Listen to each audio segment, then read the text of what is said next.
Hervé Patrick Opianga serait en fuite à l'étranger.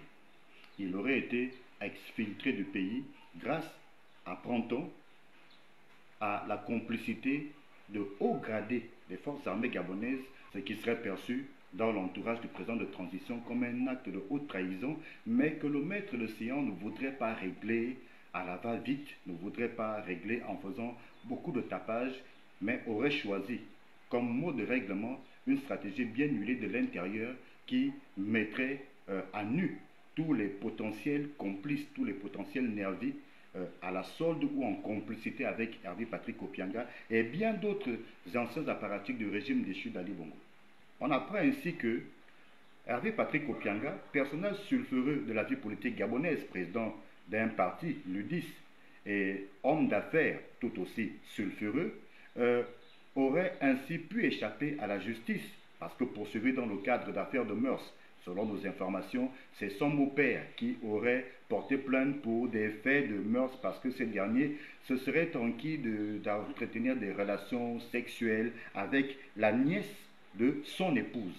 Et le beau-père n'aurait pas digéré cette affaire, aurait décidé de porter l'affaire devant les tribunaux.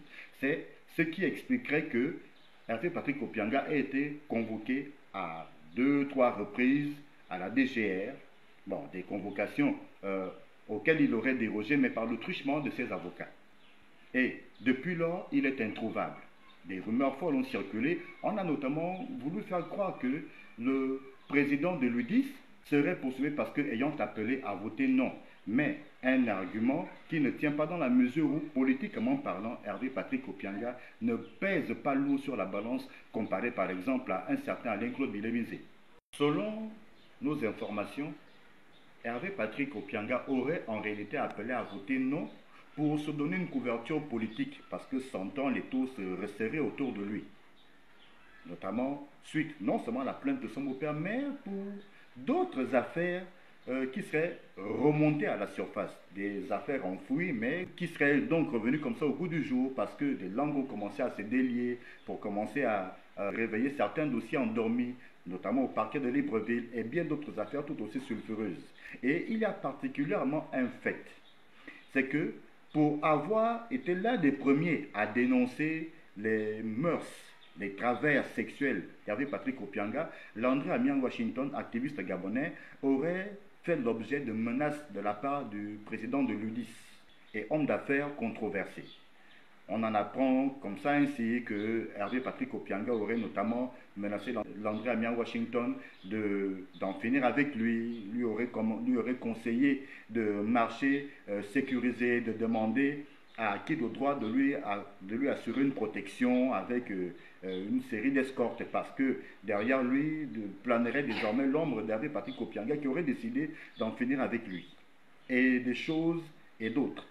Le fait de vouloir trouver comme parallèle à cette affaire qu'il y ait eu des perquisitions au domicile d'Hervé Patrick Opianga de nuit, parce que sa femme aurait été convoquée, parce qu'on aurait perquisitionné de nuit son domicile, une escouade d'hommes en tenue et bien d'autres affaires. On aurait voulu faire croire que pour avoir pris une certaine posture politique face au président de transition, Brice Oligui Nguema, Hervé Patrick Opianga serait soudainement devenu l'homme à abattre. Quand on analyse de près tous ces éléments, on se rend bien compte que ça ne tient pas vraiment à la route.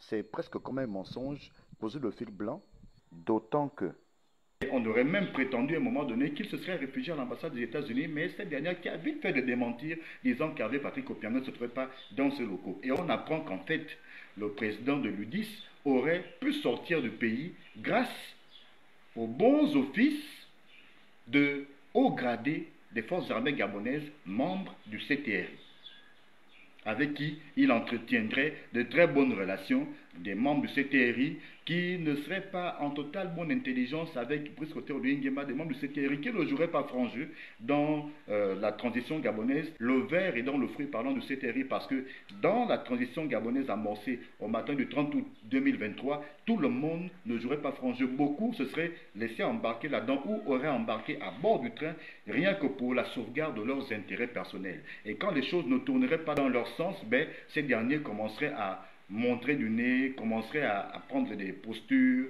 et s'accorderaient des libertés pour agir comme bon leur semblerait, parce que sachant bien que tout ceci retomberait sur les seules épaules et sur la seule tête de Brice Clotaire Oligui Nguema. Voilà donc cette affaire qui tient l'opinion en haleine. D'ici là, on saura exactement qui aura aidé Hervé Patrick Opianga dans sa cavale et dans quel but, pour quel intérêt, pour quelle raison précise. Mais ce que l'on sait déjà, c'est que ceux qui l'ont aidé ne l'ont pas fait pour le Gabon, mais l'ont fait pour des intérêts purement personnels. Tout ceci reste à voir et on attend. Très bien, on avance.